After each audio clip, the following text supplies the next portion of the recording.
On a eu, il n'y a pas très longtemps, une déclaration, je crois que c'était M.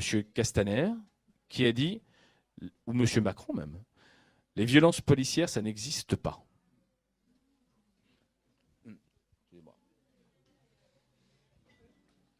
C'est assez significatif. Les violences policières, dans l'esprit de l'État, effectivement, ça n'existe pas. Ce qu'il voulait dire, c'est les violences illégitimes. En fait, il faut bien comprendre que, et peut-être que je vais faire une petite digression, mais les violences policières, c'est à l'origine le monopole de la violence légitime. L'État dispose, et c'est nous qui leur avons donné ce pouvoir, hein, au moment du contrat social hypothétique, mais tout au moins lorsque société se constitue, lorsque le corps social se constitue, on est censé avoir hypothétiquement abdiqué une partie de notre liberté pour le conférer à une personne, le souverain, le président, le Premier ministre, le gouvernement, afin qu'il assure notre sécurité, plutôt notre sûreté, parce que c'est le droit à la sûreté. Et c'est pour ça qu'on lui confère la possibilité d'exercer des violences pour assurer finalement la sécurité du plus grand nombre. Et on se rend compte aujourd'hui qu'il y a une forme d'inversion de cette hypothèse de base et de départ. Ce n'est plus pour assurer notre sécurité que cette violence est utilisée, mais au contraire, elle concerne maintenant la majorité des personnes, pas que dans les mouvements sociaux, puisqu'il n'y a pas que des militants ou des manifestants qui sont visés par ces violences policières qui sont devenues pratiquement systématiques, mais le plus grand nombre, et on peut s'interroger sur la légitimité de la violence elle-même, puisqu'elle ne sert plus à assurer la sécurité du plus grand nombre, mais elle sert à, on peut parler de répression, oui, là on peut parler de répression. Au début, on parlait uniquement de politique sécuritaire. Je pense qu'aujourd'hui, ce n'est pas que de la sécurité, on est passé à une forme de répression, et on peut s'interroger sur, en raison du caractère systématique et récurrent tous les samedis, tous les jours, des cas de violence policière, on peut se demander si ça n'est pas devenu un outil, la violence policière. Un outil entre les mains de l'État. Un outil de gouvernement, comme il y en a tant d'autres. Hein. Il y a la surveillance, avec l'utilisation de manière extrêmement systématique également de la caméra de vidéosurveillance, bientôt de la reconnaissance faciale, avec les expérimentations à Toulouse et ailleurs. Il y a d'autres moyens, il y a la communication et la propagande politique qui s'est multipliée. Et d'ailleurs, les violences policières, vous avez un cas de propagande politique au moment du début de la violence policière pour éviter que le feu ne prenne et que ne s'emballe l'opinion publique. Donc vous avez effectivement un outil qui se développe et qui vise à contrôler, maîtriser, par l'intimidation, par une politique de peur, des personnes qui pourraient être susceptibles de venir contester un pouvoir. Parce que je pense que ça n'est pas anecdotique, que ça n'est pas des hasards, que ce ne sont plus des abus policiers, ce ne sont plus des bavures, on ne peut plus parler de bavures.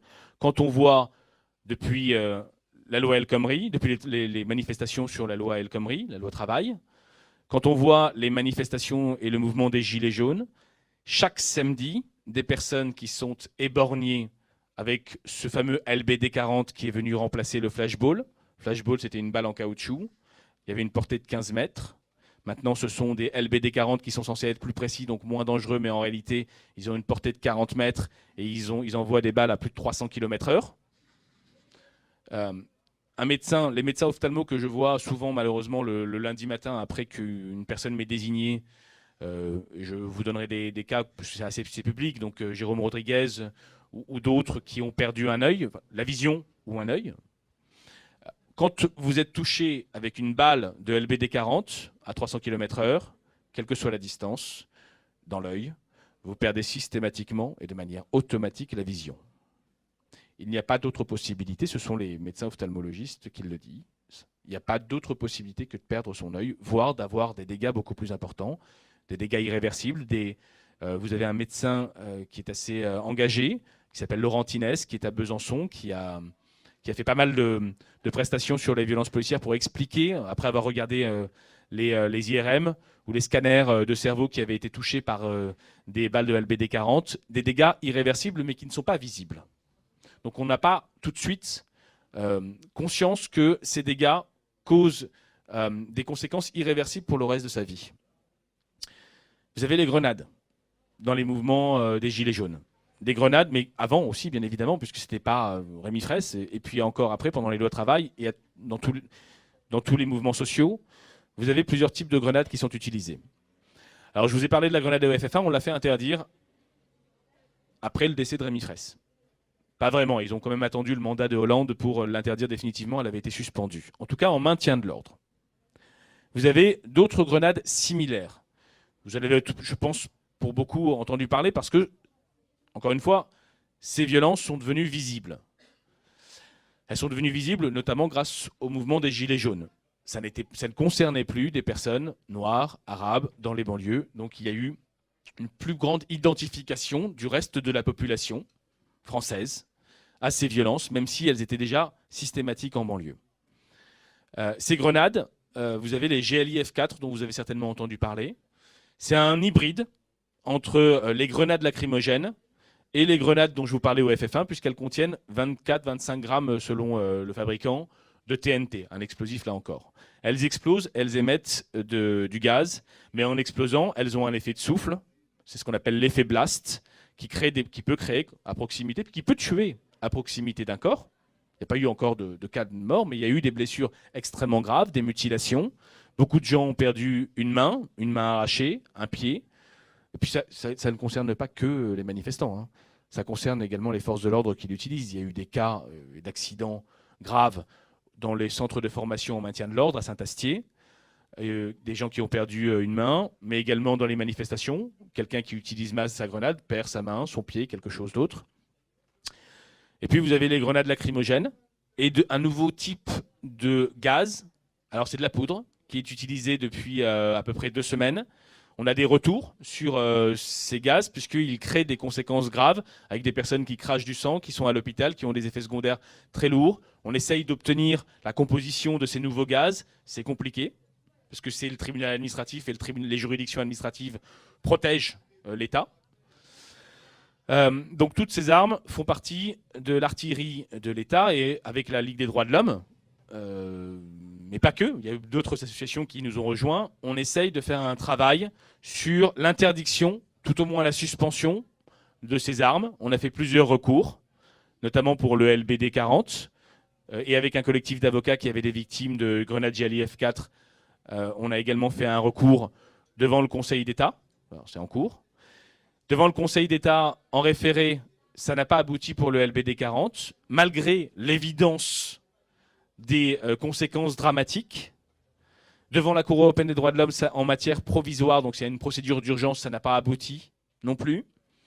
Il y a un blocage au niveau de ces armes qui ont des conséquences dramatiques sur la vie des personnes qui subissent ces violences.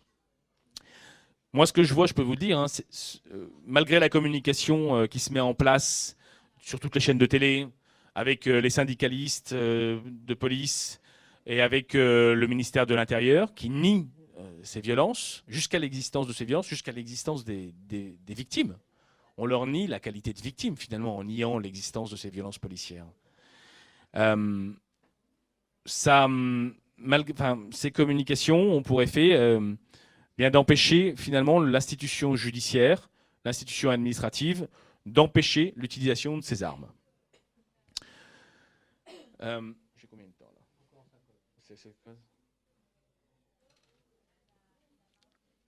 Je vais vous parler un peu des victimes, parce qu'on parle beaucoup des armes, on parle beaucoup parce qu'il y a beaucoup d'effervescence à chaque fois qu'il y a des violences policières. Là encore, vous voyez que il y a un effet médiatique important pour Geneviève. Avant ça, pour Sébastien Maillet, devant l'Assemblée nationale, qui a perdu une main. Avant ça, pour Jérôme Rodriguez, qui a perdu l'usage de sa vue. Avant ça, pour Adama Traoré. Mais fort heureusement, c'est un combat qui dure et qui ne cessera pas, même si c'est compliqué. Pour Rémi Fraisse, bien évidemment, qui reste dans nos esprits. Et moi, à chaque fois que je je suis désigné pour un dossier de violence policière. Je pense au combat que l'on mène pour Rémi depuis toujours, qui n'est pas terminé. Il y a eu un non-lieu, mais ça n'est pas terminé encore, puisqu'on doit encore aller devant la chambre de l'instruction pour essayer d'avoir une poursuite des fonctionnaires de police. Ces victimes, elles sont, alors pour les Gilets jaunes, c'est pas dur, ce sont des personnes qui avaient déjà des conditions de vie extrêmement précaires, qui avaient un salaire faible ou pas de salaire, ou au chômage, avec beaucoup de problématiques familiales, puis des gens qui avaient une vie normale mais qui se sont rendus compte qu'ils devaient s'engager. Sauf que lorsqu'on est victime de violences policières, ça touche pas uniquement soi. Alors on perd son travail, hein. Quand on est plombier et qu'on n'a plus de main ou qu'on n'a plus la vision, et ben on arrête son métier. Mais ça touche toute la famille qui, quelquefois, compte sur ce moyen de subsistance d'une personne, quelquefois, qui ne peut plus travailler. Il y a des traumatismes psychologiques et puis surtout, on a à faire face à ce qu'on appelle le Léviathan, hein. Cette machine absolue, l'État qui se met en branle et qui ne fait pas qu'être État, là, qui essaye de vous écraser volontairement, délibérément, pour vous empêcher de parler, pour vous empêcher d'être victime, parce que le simple fait de la reconnaissance de la violence policière, c'est déjà une remise en cause de l'État. Si les violences policières sont reconnues, il y a une remise en cause de la légitimité de l'État. Ce qui se passe concrètement, c'est que quand je vous disais que c'est devenu un outil, on est clairement dans une réflexion foucaldienne, hein. La violence policière est devenue un moyen pour le souverain d'exprimer sur le corps sa toute-puissance souveraine et de montrer que malgré l'absence de politique sociale, malgré la fragilité politique, parce que quand on y a une violence qui se multiplie et augmente, eh bien, c'est surtout parce qu'il y a une fragilité politique et une absence de politique tout court. Eh bien, on exprime sa violence et son autorité sur le reste de la population en détruisant des vies, en utilisant délibérément l'outil violence policière.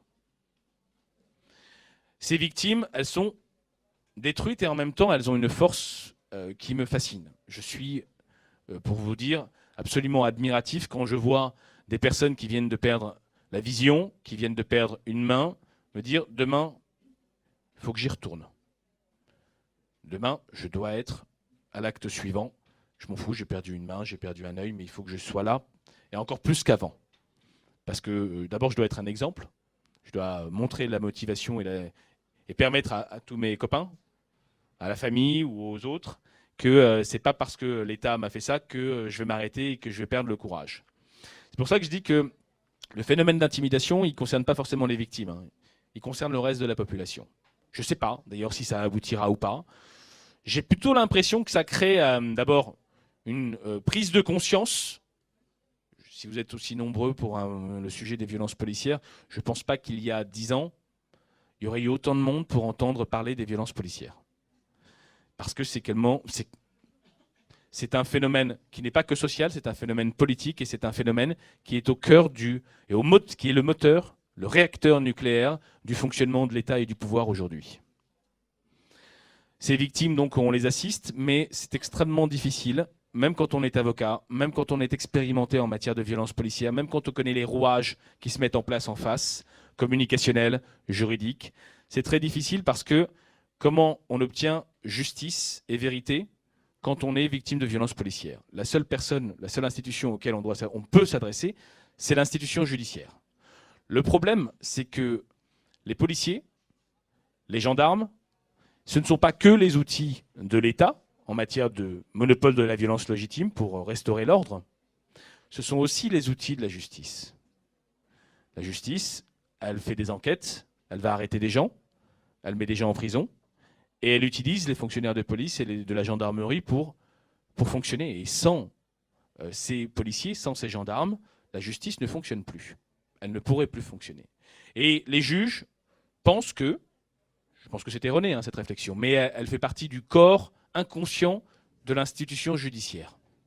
La justice pense que si elle met en cause, de la même manière que n'importe qui, hein, si elle met en cause des fonctionnaires de police, eh bien, il y aura un grippage de l'institution judiciaire, et c'est la raison pour laquelle, je vous donne un exemple, hein, toutes les plaintes avec constitution de partie civile, donc je ne vais pas rentrer dans la technique juridique, mais toutes les plaintes qu'on a fait pour les victimes de LBD qui ont perdu un œil ou une main, eh bien, on a dû se batailler pour que l'enquête soit ouverte. pareil pour Geneviève, là, on bataille pour qu'une enquête préliminaire soit ouverte.